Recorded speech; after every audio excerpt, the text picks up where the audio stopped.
Emiten Produsen Kemasan Plastik PT Panca Budi Idaman Tbk menilai pelemahan daya beli masyarakat masih membayangi kinerja bisnis perusahaan pada tahun 2026. Kondisi ini dinilai dapat mempengaruhi permintaan produk kemasan di pasar domestik.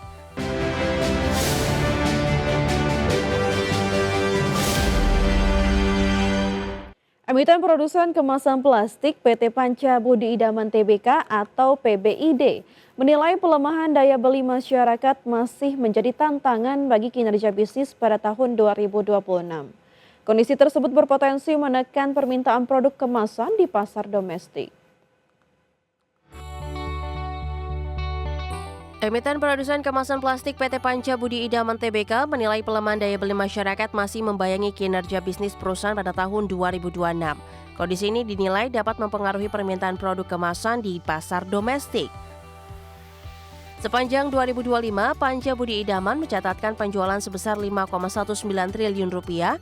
Angka tersebut turun tipis sekitar 0,95% secara tahunan dibandingkan periode sebelumnya. Sebagian besar pendapatan perusahaan berasal dari penjualan produk kemasan plastik yang mencapai sekitar 3,44 triliun rupiah. Sementara penjualan biji plastik menyumbang sekitar 1,41 triliun rupiah. Untuk menjaga pertumbuhan bisnis, Panca Budi Idaman berupaya mengoptimalkan potensi pasar dalam negeri sebagai sumber utama penjualan produk kemasan. Perusahaan juga menyasar segmen pasar tradisional dan usaha mikro kecil dan menengah. Segmen ini dinilai masih memiliki permintaan yang relatif stabil terhadap produk kemasan plastik. Di tengah kondisi daya beli yang melemah, perusahaan melakukan penyesuaian harga pada sejumlah produk untuk menjaga daya saing dan mempertahankan pangsa pasar. Dengan strategi optimalisasi pasar domestik dan penyesuaian harga, Panca Budi Idaman berupaya menjaga kinerja bisnis di tengah tantangan perlambatan daya beli masyarakat. Berbagi sumber, AIDEX Channel. Pemirsa, Emiten Investasi Energi PT Raharja Energi Cepu Tbk atau Ratu optimistis terhadap prospek kinerja perseroan menyusul lonjakan harga minyak dunia yang kembali menembus level $100 Amerika Serikat per barrel. Kenaikan ini dipicu oleh ketegangan geopolitik global yang dipercaya akan meningkatkan nilai keekonomian aset migas milik perseroan. Harga minyak dunia dilaporkan kembali menyentuh level lebih dari $100 per barrel akibat meningkatnya ketegangan geopolitik yang mengancam rantai pasok energi global. Kondisi ini menjadi sentimen positif bagi PT Raharja Energi Cepu Tbk, mengingat portofolio aset perusahaan di wilayah Jabung dan Cepu memiliki korelasi langsung dengan harga minyak mentah serta kondensat dunia. Direktur Ratu, Adrian Hartadi, menyatakan bahwa kenaikan harga komoditas ini berpotensi besar meningkatkan pendapatan serta margin laba bersih perseroan secara signifikan. Di tengah dinamika pasar energi yang memanas, Ratu juga terus memperkuat strategi pertumbuhan melalui rencana akuisisi sejumlah aset energi strategis baru. Perseroan menilai momentum kenaikan harga minyak saat ini adalah peluang emas untuk memperkuat portofolio investasi jangka panjang. Manajemen menegaskan akan terus mencermati fluktuasi harga komoditas global guna memastikan setiap langkah ekspansi tetap memberikan nilai tambah bagi profitabilitas perusahaan dan para pemegang saham. Adapun sebagai perusahaan investasi di sektor energi, Ratu berkomitmen menjalankan strategi pengembangan aset yang berkelanjutan dengan prinsip tata kelola perusahaan yang baik. Pengelolaan resiko yang prudent atau hati-hati menjadi kunci utama perusahaan dalam menghadapi volatilitas industri migas global yang sulit diprediksi. Dengan fundamental aset yang kuat, Ratu optimistis mampu menjaga tren pertumbuhan positif di tengah situasi geopolitik yang masih terus berkembang. Berbagi sumber, AIDEX Channel. Kenaikan harga minyak dunia dinilai berpotensi mendorong aktivitas hulu minyak dan gas di dalam negeri. Kondisi ini sekaligus membuka peluang peningkatan permintaan jasa penunjang migas yang menjadi bisnis utama PT Elnusa Tbk atau ELSA. Minyak acuan West Texas Intermediate atau WTI berada di atas $71 Amerika Serikat per barrel, sementara minyak Brent mendekati $78 Amerika Serikat per barrel.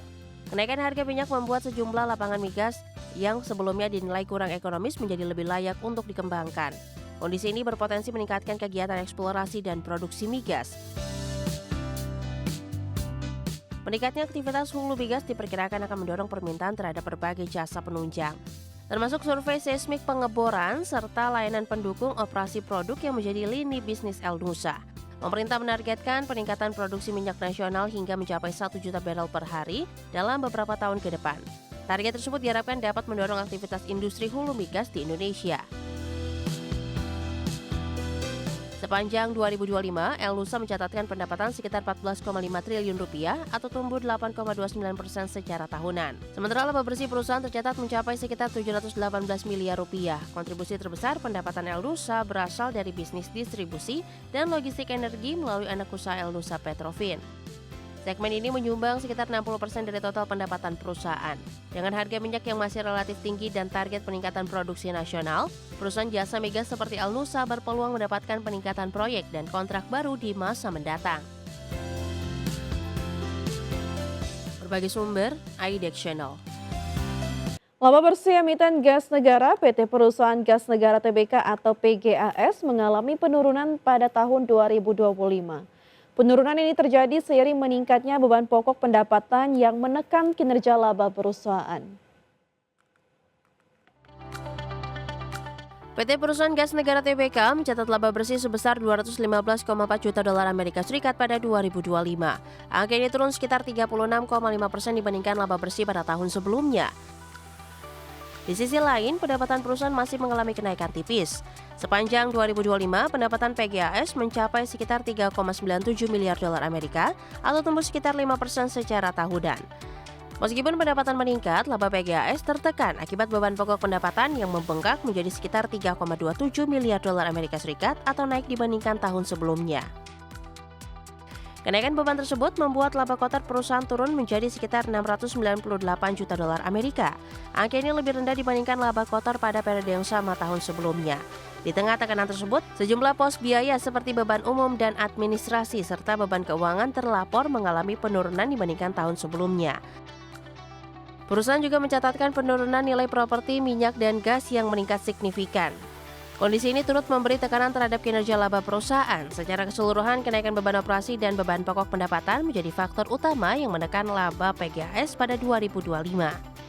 Meskipun pendapatan perusahaan masih mencatatkan pertumbuhan. Berbagai sumber, IDEX Channel. Menteri Keuangan Purbaya Yudhistira Dewa menilai pelemahan rupiah yang sempat menyentuh level 17.000 per dolar Amerika pada perdagangan Senin dan koreksi tajam indeks harga saham gabungan tidak lepas dari sentimen yang muncul setelah sebagian ekonom menyampaikan pandangan bahwa ekonomi Indonesia menuju resesi. Menkyu Purbaya mengklaim bahwa perekonomian domestik masih berada dalam fase ekspansi. Purbaya menyebut pelemahan rupiah dan tekanan di pasar saham lebih banyak dipengaruhi oleh sentimen global, termasuk kekhawatiran terhadap konflik geopolitik dan kenaikan harga energi.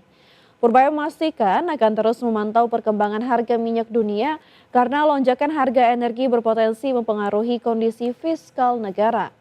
Namun demikian, pemerintah belum akan mengambil keputusan secara tergesa-gesa dan memilih melihat perkembangan situasi dalam beberapa waktu ke depan sebelum melakukan evaluasi menyeluruh. Pemerintah saat ini memiliki cukup pengalaman dan instrumen kebijakan untuk meredam gejolak yang terjadi di pasar keuangan. Rupiah 17.000 IHSG anjlok karena sebagian teman-teman ekonom bilang katanya kita sudah resesi, menuju 998 lagi, yang gitulah. Daya beli sudah hancur. Tidak seperti itu. Ekonomi sedang ekspansi, daya beli kita jaga mati-matian, dan boro-boro krisis, boro-boro bahasa Indonesia. Jangankan krisis, resesi aja belum, melambatnya aja belum. Kita masih ekspansi, masih akselerasi. Itu yang kita jaga terus dalam beberapa